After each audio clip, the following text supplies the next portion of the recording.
Bonjour encore une fois et bienvenue à ce message en ligne de l'Église Sherville Baptist Church. Pasteur Michel à votre service et au service de notre Seigneur Jésus dans sa parole. J'ai deux annonces que j'aimerais vous faire avant de commencer. D'abord, hier, jeudi le 19 janvier à 6h23 p.m., Annette et moi, nous sommes devenus pour la première fois grands-parents. Notre petite fille Jade est née de mon deuxième fils Anthony. Et nous remercions le Seigneur qui est l'auteur de la vie, qui prouve encore une fois que la vie physique est une belle chose. Il y a une âme, une nouvelle âme qui vient dans le monde et c'est merveilleux. Et nous sommes très reconnaissants. Aussi, pour vous dire que en fin de semaine, le 22, nous aurons Éric Perron qui va nous présenter un possible projet pour l'église de Sawyerville. Ce serait l'installation d'une antenne FM pour la radio chrétienne, francophone surtout, mais je crois qu'il y a des programmes en anglais qui auront lieu aussi. C'est une antenne qui répète la programmation qui vient de la chute, mais toujours avec aujourd'hui l'espoir. Un possible projet, je vous demanderai de prier pour ça. Maintenant, allons devant notre Père Céleste avant de commencer avec ce message. Seigneur Jésus, je te remercie parce que tu es l'auteur de la vie. Et encore une fois, Seigneur, tu as produit la vie d'un être qui t'est cher. Et pour nous aussi, qui fait partie de notre famille. Seigneur, nous te remercions pour ta parole, nous te remercions pour le possible projet d'antenne. On te demande, Seigneur, de nous guider dans ce projet-là, si c'est ta volonté. Et on te remercie, Seigneur, pour ta parole. On te demande par la puissance de ton Saint-Esprit que tu nous guides, tu nous diriges dans ta sagesse, qui est ta parole. Bénis chacun qui est à l'écoute, nous te prions, au nom précieux de Jésus. Amen. Une petite citation avant de commencer. Sachant comment la prière est efficace, nous devons prier sans cesse. Le titre de notre message, la croissance du royaume des cieux, première partie. Comme j'ai mentionné tantôt vers la fin de notre culte dimanche qui vient, le 22 à l'église, je vous invite, si vous voulez venir, il va nous partager la possibilité d'un ministère très intéressant pour l'église ici à Sawyerville. Et il prendra quelques minutes pour nous expliquer cela. Pour revenir à ce que nous avons vu la semaine passée, la parabole du semeur ou la parabole des sols, des cœurs, quand nous laissons la vérité croître dans nos cœurs, quand nous cherchons intentionnellement celle-ci, nous finissons par porter le fruit que Dieu a préparé pour nous, que Dieu veut produire en nous. La semence, la parole de Dieu semée dans la bonne terre, c'est la bonne terre, un bon sol, qui représente un cœur bien disposé, un cœur réceptif à la vérité de Dieu. La parabole du semeur, parabole des sols, pourrait nous décourager jusqu'à un certain point. Le fait qu'il y a peu de gens qui répondent à l'Évangile, mais en même temps, nous sommes encouragés parce que nous savons que Dieu est au contrôle et la moisson viendra certainement. Donc, nous nous soumettons à Dieu pour la moisson des âmes jusqu'à la fin. Nous gardons nos yeux sur Jésus et nous prions qu'il puisse se servir de nous, individuellement en tant qu'Église, que nous soyons utiles pour son œuvre. Aujourd'hui, nous allons lire la parabole du blé et l'ivraie, et vous verrez le blé, vous allez voir aussi l'ivraie. Lisons cette histoire, considérons aussi deux autres paraboles qui viendront entre l'histoire qui est racontée et l'histoire ou la parabole qui sera expliquée de Jésus que nous verrons la semaine prochaine. Donc, on va commencer. La parabole partagée, le blé et l'ivraie, illustration du royaume des cieux. Jésus leur proposa une autre parabole. Et il dit, le royaume des cieux est semblable à un homme qui a semé une bonne semence dans son champ. D'abord, le monsieur, il veut semer du blé, qui est financièrement profitable, mais aussi est la nourriture. Semer une bonne semence, il prend le soin, il prend le temps de le faire dans son propre champ, dans le but de récolter la moisson de blé. Regardez au verset 25. Mais pendant que les gens dormaient, son ennemi vint, sema de l'ivraie parmi le blé et s'en alla. Le but de son ennemi, c'est de semer l'ivraie parmi le blé, dans le but de détruire le blé ou d'empêcher la croissance. L'ivraie aussi connu comme une mauvaise herbe très semblable à du blé, qui contient des champignons nocifs pour les humains et pour les animaux, pour la consommation. Verset 26, « Lorsque l'herbe eut poussé et donné du fruit, l'ivraie parut aussi. » Donc, il y a un problème. Il a semé quelque chose de bon, mais il y a quelque chose de mal qui a été semé en même temps. Mon ami, c'est une illustration de comment est-ce que Dieu œuvre pour son royaume dans le monde, mais aussi que l'ennemi fait son œuvre. Les serviteurs du maître de la moisson viennent lui dire, « Seigneur, n'as-tu pas semé une bonne semence dans ton champ? D'où vient donc qu'il y a de l'ivraie? Comment ça se fait? Tu as fait la bonne semence, la semence de qualité, pour une moisson de qualité, de blé, mais on trouve l'ivraie qui est parmi ça. » Et nous voyons maintenant la sagesse du propriétaire au verset 28. Il leur répondit, « C'est un ennemi qui a fait cela. » Et les serviteurs lui dirent, « Veux-tu que nous allions l'arracher? » Ils voulaient pas que le vrai blé ait un empêchement de croître. Donc, ils se sont dit, on va enlever les mauvaises herbes pour que le blé puisse pousser davantage. Donc, humainement parlant, c'était la solution, mais regardez ici. Il y avait le danger de déraciner le blé en voulant éliminer l'ivraie. Donc, la sagesse du propriétaire, le propriétaire de ce champ et de ce blé, non, dit-il, de peur en arrachant l'ivraie que vous ne déracinez en même temps le blé. Le danger de vouloir faire le ménage entre le vrai, le faux, le mal et le bien, c'est de faire du tort au bien. Laissez croître ensemble l'un et l'autre jusqu'à la moisson. Et à l'époque de la moisson, je dirai au moissonneur, arrachez d'abord l'ivraie et liez-la en gerbe pour la brûler, mais ramassez le blé dans mon grenier. Vous savez, cette parabole répond à deux questions. Combien le bien et le mal peuvent-ils coexister aujourd'hui? Et que devons-nous faire? Mon ami, on sait qu'on représente le bien en représentant le Christ, mais on voit le mal qui progresse aussi. Dans cette parabole, il y a deux semeurs. Un qui veut du blé qui est pur et bon, et l'autre qui veut nuire à la moisson du blé. Il y a deux produits, deux plans et deux possibilités. J'ai trouvé ça dans la Bible d'études de David Jeremiah, j'ai trouvé ça très bien. Donc, quand que l'ivraie serait en pleine croissance, quand que viendra la moisson, la différence se verra et ça va exposer la vraie valeur d'un comparé à l'autre. Le blé, qui vaut la peine de l'œuvre, d'attendre, l'attente, sera ramassé et envoyé dans le grenier du propriétaire parce qu'il y a de la valeur. Mais l'ivraie, qui va interférer avec la croissance du blé, à la fin du compte, n'a aucune valeur, aucunement utile pour le monsieur qui a semé le blé, même un obstacle, là, sera ramassé et brûlé, tout simplement, de montrer la vraie valeur. Donc, la parabole est partagée, le blé et l'ivraie, que nous verrons l'explication la semaine prochaine. Mais entre les deux, il y a deux courtes paraboles concernant la croissance du royaume, la croissance du blé qui est bon. Et on voit ça dans Matthieu 31 et 33 pour la première parabole. Nous lisons.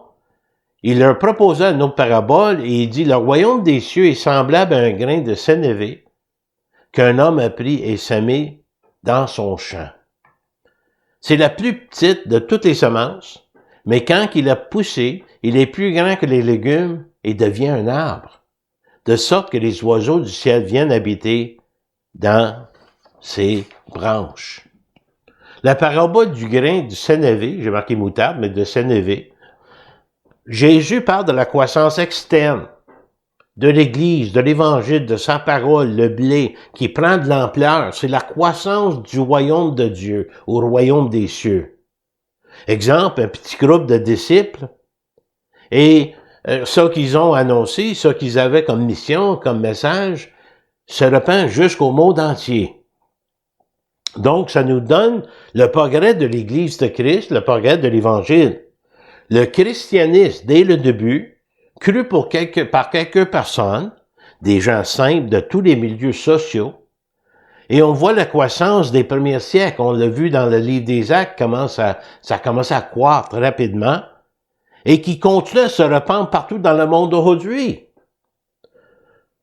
Même on voit pour ceux qui ont opposé à un moment donné l'Évangile, ils finissent par croire pour la foi jusqu'au salut de leurs âmes. Les croyants qui en attirent d'autres aussi, comme des oiseaux par leur chant et par leur témoignage, attirent d'autres vers la vérité. Il y a une autre parabole dans le verset 33. Jésus leur dit, une autre parabole, le royaume des cieux est semblable à du levain qu'une femme a pris et mis dans 3 mesures de la farine jusqu'à la pâte soit toute levée. Là, il faut faire attention, puis je veux vous expliquer quelque chose, parce qu'en général, le levain représente normalement de mauvaises influences ou quelque chose de mal dans le Nouveau Testament. Mais pas ici, pas dans cette parabole. Pourquoi? Jésus est en train d'encourager les disciples. Il leur dit que l'œuvre va croître avec le temps. Même si ça a commencé tranquillement, ça va prendre l'ampleur. Et il est en train de dire comment le royaume de Dieu est en train de croître aujourd'hui même. Donc, en effet, Jésus est en train de leur dire qu'est-ce qu'il réserve le futur pour l'Évangile, pour l'œuvre. Avec ses débuts modestes, mais avec une fin glorieuse. Là, on arrive au verset 33. Donc, la parabole du levain, c'est la croissance interne, c'est des changements, c'est des vies transformées encore aujourd'hui. Je pense que, je vais juste, le verset 33, excusez-moi. Donc, ici, nous avons les croyants qui sont conformés à l'image de Christ. Sa croissance dans la parole, en faisant la volonté de Dieu, les changements qui suivent, les priorités changent et le caractère est formé. Mais il faut savoir que la source des changements ne sont pas en nous, ni dans les autres croyants, mais sont mis en place par Dieu. C'est Dieu qui les donne, c'est Dieu qui nous les donne, tout simplement. La vie de Christ qui œuvre à travers de nous change et nous rend conformes à Christ. Par nos efforts individuels, la persévérance, la prière et la provision gracieuse de Dieu, les bénédictions en découlent. Un exemple, le levain qui travaille dans les croyants, de quelle façon? J'en ai 4. Les pensées de Christ viennent dans notre raisonnement.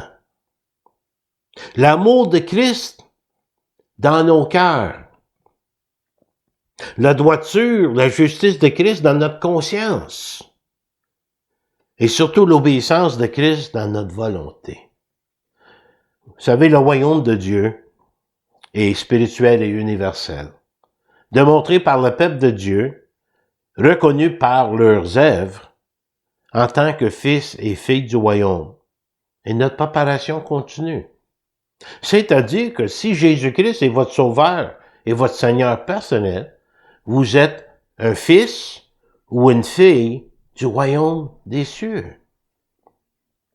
En effet, quelqu'un a dit ceci, je le cite, « Ces 2 paraboles sont prophétiques.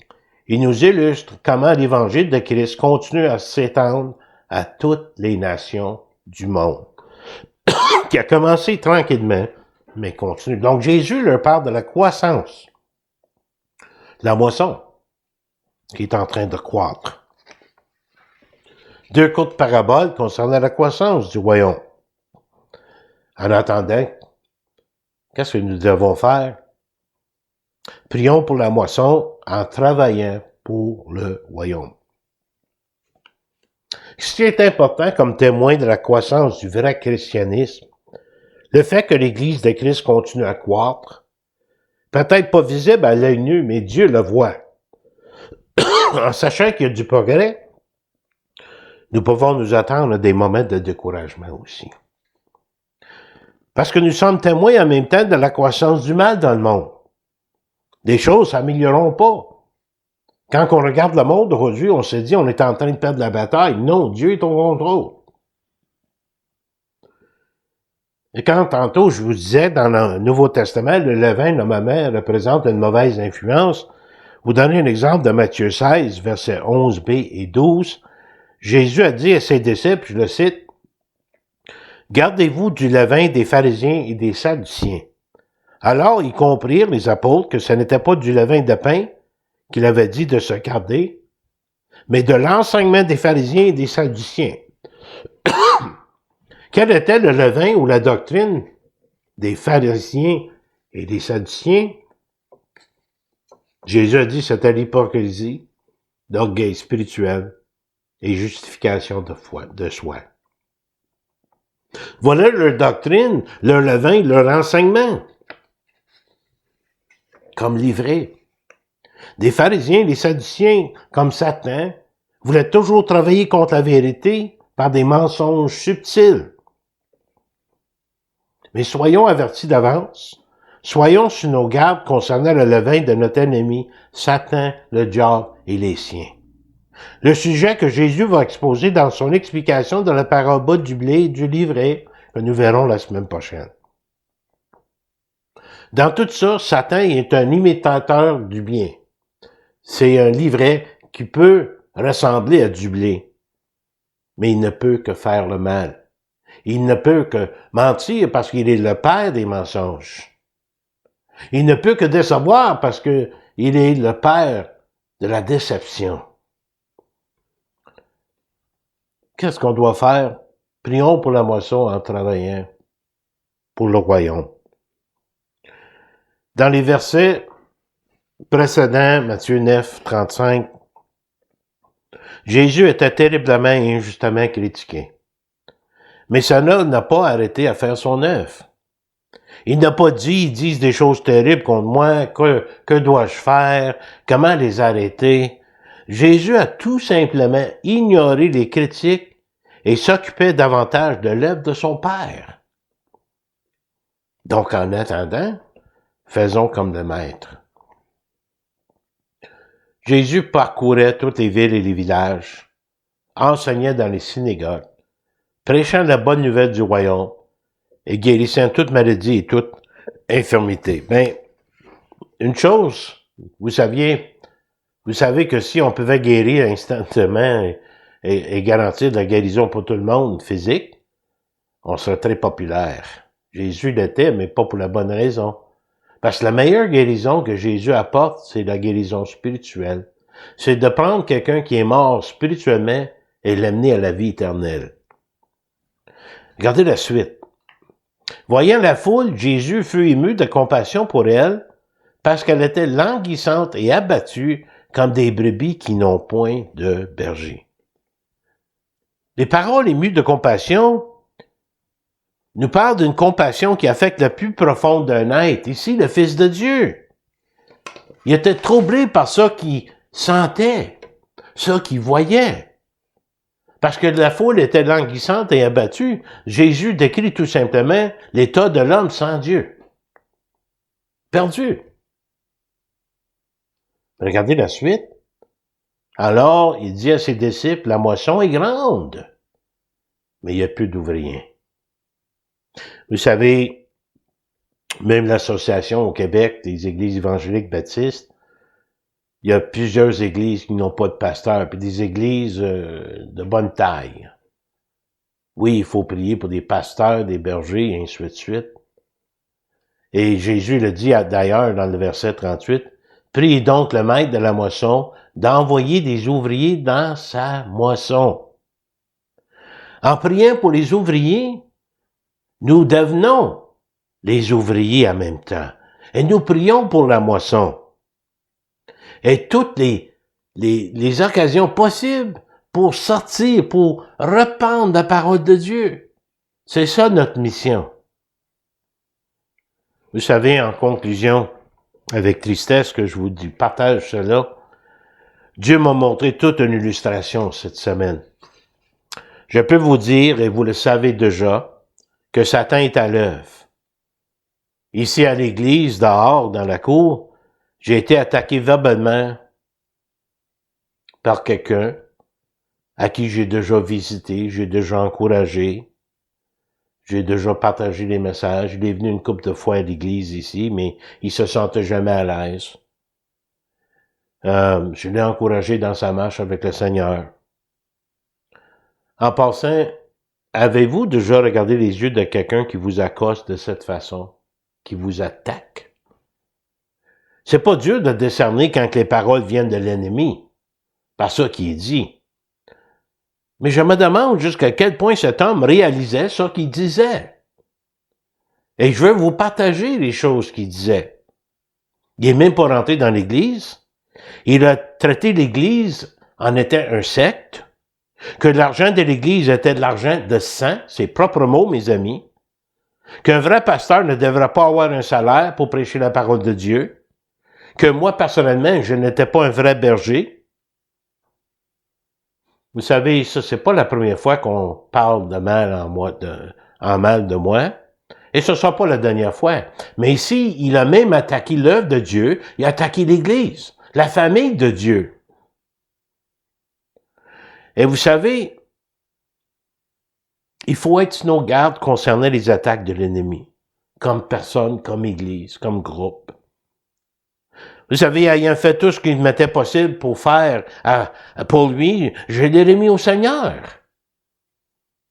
J'ai dit la meilleure chose, parce que ça glorifiait pas Dieu, qu'est-ce qu'on faisait dans la cour, c'était de retourner chez lui.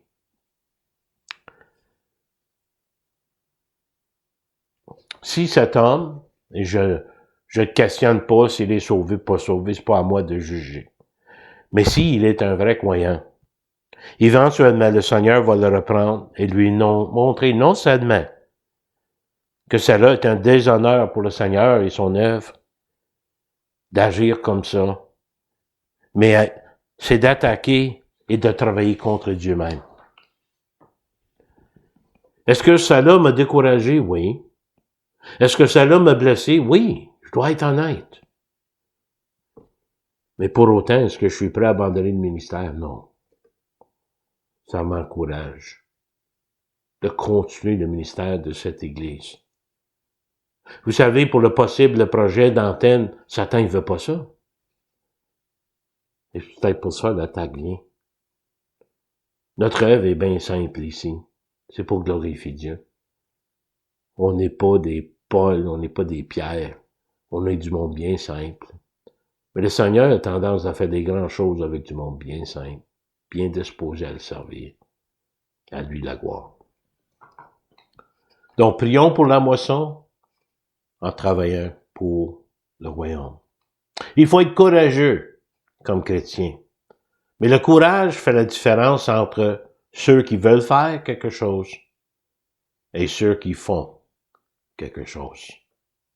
En faisant confiance au Seigneur. La semaine prochaine, nous verrons la parabole du blé et l'ivraie expliquée en détail par Jésus et en même temps la prophétie qui est confirmée à travers les paroles de Jésus. Finissons avec un verset ou deux dans 1 Corinthiens 4:1. Ainsi qu'on vous regarde comme des serviteurs de Christ et des dépensateurs des mystères de Dieu. Du reste, ce qu'on demande des dispensateurs, c'est que chacun soit trouvé fidèle. On va être trouvé fidèle en tant qu'individu, en tant que pasteur, en tant que membre de la famille de Dieu.